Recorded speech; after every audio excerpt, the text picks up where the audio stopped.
தொடர்ந்து இந்த துருக்கியோட ஆதரவு பெற்ற இந்த ஹெச்டிஎஸ் பல நாடுகளும் ஆதரவு கொடுத்து உள்ள வந்து சிரியாவோட ஆளுகின்ற அரசாங்கம் பஷர் அல் அசாத் அவர்களோட அரசாங்கத்தை கலைச்சிருந்தாங்களே ஹெச்டிஎஸ் பிரதானமா அவங்க தானே உள்ள ஊடுருவி வந்திருந்தாங்க அப்போசிஷன் குரூப்னு அதுக்கப்புறம் மாத்திட்டாங்க. இப்போ அந்த குரூப் உள்ள வரும்போது இனிஷியலா அலப்போக்குள்ள வரும்போது என்ன நடந்துச்சு?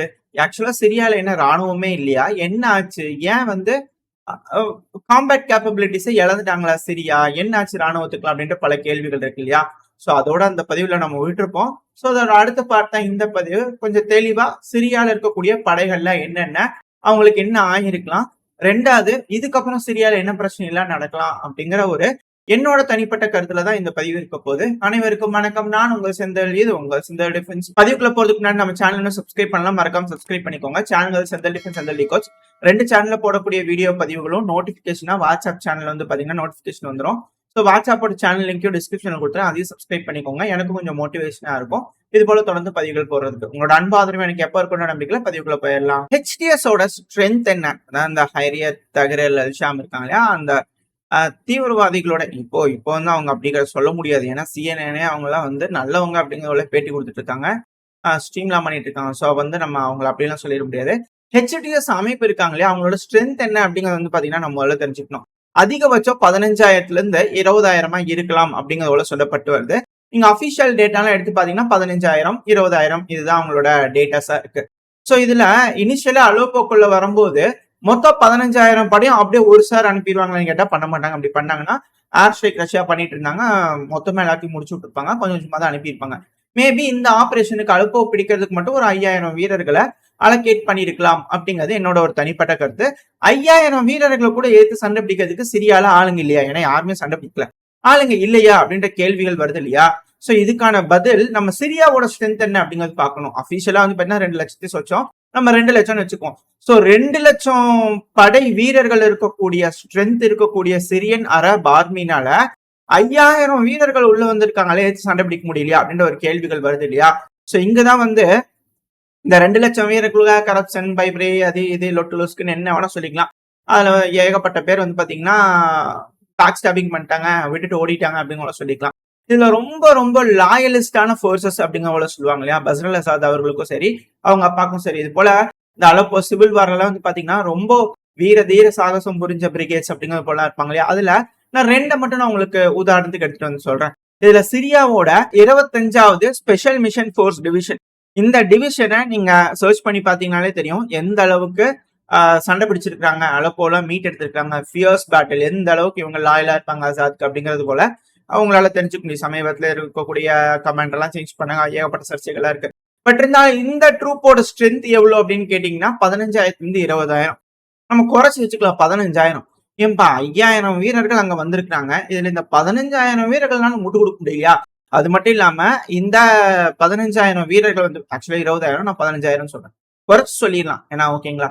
சோ இந்த 15,000 வீரர்கள் வந்து பாத்தீங்கன்னா இந்த பிரச்சனையெல்லாம் ஆரம்பிக்கிறதுக்கு 1 மாசத்துக்கு முன்னாடி பஷர் அல் அசாத் அவர்களா இருக்கட்டும், அவங்க தரப்படக்கூடிய ராணுவம் இருக்குல்லையா, கொஞ்சம் தெற்கு பக்கம் போயிருங்க. அதாவது இந்த மாதிரி ஹெச்டிஎஸ் வந்து ப்ரிப்பேர் ஆயிட்டு இருக்காங்க அப்படின்னு தெரிஞ்ச உடனே இந்த போர்ஸை தெற்கு பக்கத்துல ரீடைரக்ட் பண்றாங்க. எதுக்கு பண்ணாங்கன்னு தெரியல, இந்த போர்ஸ் போயிடுச்சு. சோ அடுத்த ஒரு லாயலிஸ்டான போர்ஸ் அப்படிங்கும்போது சிரியா அரப் ஆர்மியோட 5th அசால்ட் கார்ப். சோ இவங்களும் வந்து பாத்தீங்கன்னா 15,000 இருந்து 20,000 ஸ்ட்ரென்த், நம்ம 15,000 வச்சுக்கோங்க, இல்ல 10,000 வச்சுக்கோங்களேன். சோ இந்த 10,000 வீரர்கள் கண்டிப்பா 15,000 இருக்காங்க, நான் ரொம்ப குறைச்சு சொல்றேன் 10,000 வீரர்கள். சோ இவங்க வந்து பாத்தீங்கன்னா அஃபென்சிவ் பர்பஸ்க்காக யூஸ் பண்ணக்கூடிய பிரிகேட்ஸ். சோ இவங்க இந்த 2 பிரிகேட்ஸையும் வந்து பாத்தீங்கன்னா சிரியாவோட தெற்கு, தென் கிழக்கு, தென் மேற்கு பகுதிகளில் போங்க அங்கிட்டு போங்க, கொஞ்சம் வேலைக்கு போங்க அப்படிங்க போல சில மாசங்களுக்கு முன்னாடி ரீடிப்ளாய் பண்ணிட்டாங்க அசாத் தரப்புல இருந்து. ஏன்பா இவங்களே வந்து லாயலான போர்ஸ் ஆச்சு, இவங்களே இருப்பாங்க இல்லையா அப்படின்ற ஒரு கேள்வி இருக்கு இல்லையா. இது எல்லாத்துக்கும் மேல 50,000 ஸ்ட்ரென்த் இருக்கக்கூடிய சிரியாவோட நேஷனல் டிஃபென்ஸ் போர்ஸ், என்டிஎஃப்னு சொல்லுவாங்க, இவங்க எல்லாமே பியோர் லாயல். அந்த 2 லட்சம் பேர்லாம் கடைஞ்செடுத்து வந்து பாத்தீங்கன்னாலும் எப்படியும் ஒரு 80,000 60,000 வீரர்களாவது ரொம்ப லாயலா இருந்திருப்பாங்க. 60,000 வீரர்கள் ஸ்ட்ரென்த் இருக்கக்கூடிய சிரியன் அரப் ஆர்மிய எப்படிங்க ஒருத்தர் கூட எடுத்து சண்டையே பிடிக்கல ஹெச்டிஎஸ் கூட அப்படிங்கிற ஒரு கேள்விகள் வருது இல்லையா. இது எல்லாத்துக்கும் மேல ரஷ்யாவோட ஏர் சப்போர்ட் இருக்கு, ரஷ்யாவோட வேக்னர் படை இருக்காங்க, ரஷ்யாவோட 5,000 வீரர்கள் இருக்காங்க, ஹிஸ்புல்லாவோட படை இருக்காங்க. ஹிஸ்புல்லாக்கு இன்னொன்னு கேட்பீங்க, நம்ம அடுத்தது அதுக்கும் வரும். அது மட்டும் இல்லாம இதே ஈராக்கோடது ஏகப்பட்ட பேக்டு அமைப்பு இருக்காங்க. இதுல ரொம்ப பிரபலமான ரொம்ப வீர தீர சாகசம் புரியக்கூடிய அமைப்புகள்னா பெரும்பாலும் சொல்றது ஹிஸ்புல்லா. இஸ்ரேல் எடுத்து தோக்கடிச்சிருக்காங்க. சோ அதனால ஹிஸ்புல்லா சொல்லுவாங்க. அடுத்து வந்து பாத்தீங்கன்னா ஈரானோட பேக்டெட் லிவான் சொல்லிட்டு ஒரு அமைப்பு இருப்பாங்க. இது கூட வந்து பாத்தீங்கன்னா ஷியா பாப்புலர் மூவ்மெண்ட் ஏகப்பட்ட அமைப்புகள் இருக்காங்க. நம்ம வந்து ரொம்ப பேர் மினிமம் அமைப்புகளை எடுத்துக்கலாமே. இந்த லிவானா வந்து பாத்தீங்கன்னா ஆக்டிவா என்கேஜ் ஃபியர்ஸான ஃபைட்டர்ஸ். இவங்களோட ஸ்ட்ரென்த் வந்து பாத்தீங்கன்னா 20,000 கழிச்சிருங்க 10,000 போதும். இத்தனை பேர் இருந்துமே ஏன் வந்து ஒரு இடத்துல கூட சண்டை பிடிக்கல அப்படிங்கிற பல கேள்விகள், ஏன் ஸ்டாப் பண்ணவே இல்லை அப்படிங்கிற கேள்விகள் இருக்கு இல்லையா. சோ இது எல்லாத்துக்குமான காரணம் என்னோட கருத்து என்னவா இருக்குன்னா, மேபி ப்ரிசர்வ் பண்றாங்களா இவங்க எல்லாத்தையும். இப்போதைக்கு இந்த பேட்டில் என்கேஜ் ஆக வேணாம், எல்லா வீரர்களையும் ப்ரிசர்வ் பண்ணலாம். ஏன்னா ஈராக்ல 5,000 வீரர்கள் கிட்ட தப்பிச்சு போயிருக்காங்க. 5,000 சொன்னதுதான். ஏகப்பட்ட பேரு போட்டபடி ஆயுதத்தை விட்டுட்டு ட்ரெஸ் எல்லாத்தையும் மாட்டிட்டு சிவிலியனா மாறி தப்பிச்சு ஓடிக்கிறாங்க. எவ்வளவு பேர் இவங்க பயந்து ஓட கிடையாது, அவங்களுக்கு கொடுக்கப்பட்ட கமாண்ட் அந்த மாதிரி இருக்கலாம் அப்படிங்கிறது என்னோட ஒரு கணிப்பு. பிகாஸ் இந்த ஒரு ஃபோர்ஸ் இதை வந்து இந்த ஃபோர்ஸை நீங்க எடுத்து பாத்தீங்கன்னாலே 1,00,000 சொச்சம் தோராயமா 1,20,000 ஃபோர்ஸ் வந்து ஹிஸ்புல்லா விட்டுருங்க. அதை சேர்த்தாம நான் சொல்றேன் 1,10,000 இல்ல 1,00,000 பேர் மினிமம் ஃபோர்ஸஸ் காணாம போயிடுச்சு சிரியால இருந்து. இதுக்கு செலன்ஸ்கி அவர்கள் சொன்னாங்க, எங்க அங்க இருக்கிற படையெல்லாம் இங்க இருக்குங்க, அதனாலதாங்க அவங்க தோத்துட்டாங்க, அங்க சண்டை பிடிக்க ஆளே இல்லை அப்படிங்கிற ஜெலன்ஸ்கி அவர்கள் தரப்பு ஸ்டேட்மெண்ட்ஸ் வந்து மேபி இருக்கலாம், எனக்கு தெரியாது. நம்ம சேனலை பொறுத்த வரைக்கும் ஜெலன்ஸ்கி அவர்கள் சொல்றதா வேத வாக்கு, அவர் சொல்றதா உண்மையா இருக்கும், அப்படியே இருந்திருக்கலாம். மேபி ரஷ்யாக்கே கூட்டிட்டு போய் அழகா தருக்கலாம். பசர் அல் அசாத் அவர்களே அங்க இருக்கும் போது அவரோட லாயலிஸ்ட் ஃபோர்ஸ்லாம் அங்கதானே இருப்பாங்க, அதுக்கு எந்த ஒரு இதுவும் இருக்காது இல்லையா. மேபி அங்க போயிருக்கலாம், இல்ல ஈரானுக்கு போயிருக்கலாம், நல்ல வெல் ட்ரைனிங் எடுக்கலாம் அப்படிங்கிறதுக்காக போயிருக்கலாமே இருக்கலாம். இல்ல இப்ப அடுத்தவன் வந்து பாத்தீங்கன்னா ஹிஸ்புல்லாக்கு. ஏப்பா ஹிஸ்புல்லா இருக்கிறாங்களா, அவங்க வீக் ஆயிட்டாங்கப்பா, பேஜர் அட்டாக்லாம் நடந்தது, அது 2,000 பேஜர் வந்து வெடிச்சிருந்துருக்குது. நம்ம 3,000 பேர் செத்துட்டாங்கன்னு வச்சுக்கோங்களேன். 2,000 பேஜர் வெடிச்சாலும் சுத்தி பக்கத்துல 3,000 பேர் செத்துட்டாங்கன்னு வச்சுக்கோங்க. அதுல நிறைய பேர் பொழைச்சிருக்காங்க தெரியும். அத்தனை பேர் செத்த அக்கௌண்ட்லயே ஆட் பண்ணிக்கங்க. இது எல்லாத்துக்கு மேல வந்து பாத்தீங்கன்னா இஸ்ரேல் தரப்புல கொடுக்கக்கூடிய கவுண்ட் இருக்கும் இல்லையா, எந்த அளவுக்கு சேதம் நாங்க ஹிஸ்புல்லாக்குள்ள இந்த லெபனான்குள்ள ஏற்படுத்திக்கிறோம் அப்படின்னு ஒரு கவுண்ட் கொடுப்பாங்க இல்லையா. சோ அந்த கவுண்ட் எடுத்து நம்ம தெளிவா பாத்திரலாம். ஃபர்ஸ்ட் மொத்தம் 3,500 ஹிஸ்புல்லா ஃபைட்டர்ஸ் வந்து பாத்தீங்கன்னா நாங்க கொன்னுட்டோம், 8 பேர் சரண்டர் ஆயிருக்காங்க. இதுதான் இங்க இருக்கக்கூடிய ஹைலைட். 3,500 இதுல எப்படி இப்படி வந்து செத்துருக்காங்க அப்படின்னா, இவங்க ஏர் ஸ்ட்ரைக் பண்றது, ஏரியல் ரைடு பண்றது, இது போல ராக்கெட் தாக்குதல் பண்றது, ட்ரோன் ஸ்ட்ரைக் பண்றது, இது போல பல விஷயங்கள் செஞ்சாங்க இல்லையா. பேஜர் அட்டாக் பண்ணது இல்ல, எல்லாத்தையும் கம்பைண்டா வந்து பாத்தீங்கன்னா தோராயமா வந்து ஒரு 3,500 பேர்த்துக்கிட்ட இழந்துட்டாங்க ஹிஸ்புல்லா அப்படிங்கிறாங்க. இதுல லெபனான் தரப்புல என்ன சொல்றாங்க அப்படின்னா, லெபனான்ல 2,720 லெபனி சிவிலியன்ஸ் வந்து பாத்தீங்கன்னா கொல்லப்பட்டிருக்காங்க அப்படிங்கறத அவங்க தரப்புல இருந்து கிளைம் பண்றாங்க. 3,500ல 2,500ன்னு வச்சுக்கோங்களேன். சோ 1,000 பேர்கிட்ட ஹிஸ்புல்லா தரப்புல இருந்து இறந்துட்டாங்கன்னு வச்சுக்கோமா. அது இவங்க சொல்ற கணக்குல ஏறக்குறைய 1,000 பேர் வந்து பாத்தீங்கன்னா இந்த ஏர் ஸ்ட்ரைக்ல வீரர்களை இழந்துட்டாங்க ஹிஸ்புல்லா. சிவிலியன்ஸை கம்பேர் பண்ணும்போது வீரர்கள் கொஞ்சம் கம்மியா. அதுல நான் உங்களுக்கு சொல்ல வரேன். 1,000 பேர் வந்து இறந்துட்டாங்கன்னு வச்சுக்கலாம். இப்போ இதுல வந்து இது கூட வந்து பாத்தீங்கன்னா இந்த 3,500க்கு அவங்க கணக்கு சொல்றாங்க லெபனான் தரப்புல இருந்து. என்னன்னா 41 லெபனானோட ராணுவ வீரர்கள், 28 மெடிக்ஸ், அது போல வந்து பாத்தீங்கன்னா ஏகப்பட்ட விஷயங்கள் அவங்க சொல்லிட்டு இருக்காங்க. அந்த கணக்கெல்லாம் தனித்தனியா போயிட்டு இருக்கு. அதுக்கான நியூஸ் எல்லாம் சைடில் அட்டாச் ஆயிருக்கும், பாத்தீங்கன்னாலே தெரியும். ஏன்னா லெபனான் கொடுக்கக்கூடிய சோர்ஸ், 2வது இஸ்ரேல் கொடுக்கக்கூடிய சோர்ஸ் நம்ம உங்ககிட்ட சொல்லியாச்சு. இப்போ வீரர்கள் சண்டை நடந்திருக்கும்ல காலத்துல, அந்த இடத்துல வந்து பாத்தீங்கன்னா என்னென்ன கிளைம் பண்ணிக்கிறாங்க அப்படிங்கிறது பார்த்தலாம். அதாவது வந்து இஸ்ரேலுக்கு என்ன இழப்பு ஏற்பட்டிருக்குன்னு தெரிஞ்சா எந்த அளவுக்கு வந்து ஹிஸ்புல்லாக்கு சண்டையில இழப்புகள் ஏற்பட்டிருக்கும் அப்படிங்கிற நம்மளால புரிஞ்சுக்க முடியும். இதுல வந்து இஸ்ரேல் சொல்றதை நம்ம எடுத்துக்கலாம். இஸ்ரேல் வந்து பாத்தீங்கன்னா மொத்தம் 64 நபர்கள் இறந்துட்டதாகவும் 900 வீரர்கள் கிட்ட காயமடைஞ்சதாகவும் இஸ்ரேலோட வீரர்கள் வந்து பாத்தீங்கன்னா இஸ்ரேலோட சைட்ல இருக்கக்கூடிய இழப்புகள் சொல்றாங்க. இதை வச்சு பார்க்கும்போது பெருமளவுல ஃப்ரண்ட் லைன்ல சண்டையே நடக்கல.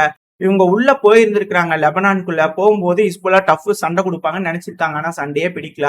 போகும்போது டனலா இருந்திருக்கு, இதெல்லாம் விட்டுட்டு முன்னேற முடியாது. ஸோ அதெல்லாம் தகர்த்துட்டு கொஞ்சம் கொஞ்சமா போலாம் அப்படின்றதுக்காக தகர்க்கும் வேலையில ஈடுபட்டு இருக்காங்க.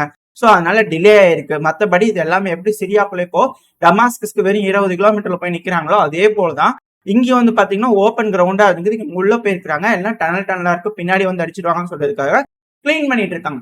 எப்படி இவங்க காசாக்குள்ள கொஞ்சம் ஸ்லோவா போனாங்களோ அதே போல லெபனான்குள்ளேயும் ஸ்லோவா போயிருக்காங்க, அவ்வளவுதானே தவிர மத்தபடி ஹிஸ்புல்லா வந்து ஒரு ட்ரென்ச் லைன் நின்னாங்க, அந்த இடத்துல இருந்து சண்டை பிடிச்சிருக்காங்க.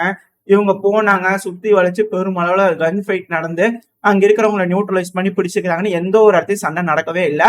ஹிஸ்புல்லா டஃப் கொடுத்தாங்க, எங்கன்னா மறைஞ்சிருந்து மெக்கர்வா டேங்க் அடிக்கிறாங்க. ஏன்னா அவங்க என்ன கிளைம் பண்ணிக்கிறாங்க அப்படின்னா, ஹிஸ்புல்லா தரப்பு என்ன கிளைம் பண்ணிக்கிறாங்கன்னா, மொத்தம் 95 ராணுவ வீரர்களுக்கும் மேல நாங்க கொண்டிருக்கோம், அவங்க 900 வீரர்கள் கிட்ட வந்து பாத்தீங்கன்னா காயமடைஞ்சிருக்காங்க, 42 டேங்க்ல டிஸ்ட்ராய் பண்ணிக்கிறோம், 4 மிலிட்டரி புல்டோசரை தாக்கியிருக்கோம் அப்படிங்கிறது போல ஹிஸ்புல்லா தரப்புன்னு சொல்றாங்க.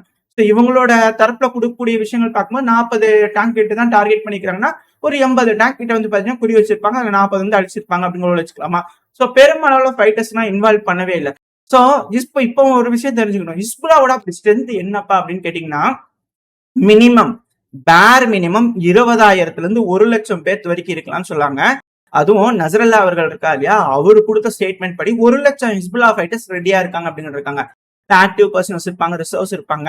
அதுவும் எந்த நேரமும் சண்டை வரும் அப்படின்னு எதிர்பார்த்துட்டு இருக்கக்கூடிய ஹிஸ்புல்லா ஃபைட்டர்ஸ்லாம் கண்டிப்பா வந்து பாத்தீங்கன்னா அவங்க வச்சிருப்பாங்க. அதுல எந்த ஒரு மாற்றமும் இல்ல.